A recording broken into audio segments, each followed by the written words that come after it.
తెలంగాణలో బీజేపీ అధికారంలోకి వస్తే పారిపోయే మొదటి వ్యక్తి ఓవైసీ అని ఎమ్మెల్యే రాజాసింగ్ అన్నారు. పవిత్ర రంజాన్ మాసాన ఓవైసీ హిందువులపై విషం కక్కుతున్నారని ఆరోపించారు. కొంతమంది పార్టీ నుంచి బయటకు వెళ్లిపోతే రాష్ట్రంలో బీజేపీ అధికారంలోకి వస్తుందంటూ రాజాసింగ్ చెప్పారు.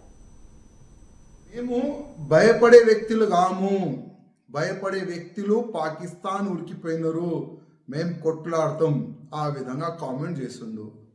అసదుద్దీన్ ఓవైసీ నువ్వు ఎంత భయపడతావు అది మాకు తెలుసు. తెలంగాణలో భారతీయ జనతా పార్టీ గవర్నమెంట్ వస్తే ఫస్ట్ ఉరికేది నువ్వే. ఈ దేశం ఇడిసి వెళ్ళిపోతావు, లేకపోతే నేను కూడా భారతీయ జనతా పార్టీ సభ్యుడు అయితా అని మా కాళ్ళపైన నువ్వు పడతావు. అది చూసుకో. ఎందుకంటే నెక్స్ట్ వచ్చేది భారతీయ జనతా పార్టీ గవర్నమెంట్. తెలంగాణలో కొంతమంది ఫాల్తుగాలు పార్టీ నుంచి వెళ్ళిపోతే 100% గవర్నమెంట్ బీజేపీదే వస్తుంది. అదేవిధంగా యోగి గారు ఒక మంచి మాట అన్నారు. జుమ్మెకి నమాజ్ మీరు ఇంట్లోనే చదువుకోండి, ఒక్క దినమే మా రిక్వెస్ట్ అని యోగి గారు అన్నారు. దానిపైన నువ్వు ఏమంటావు?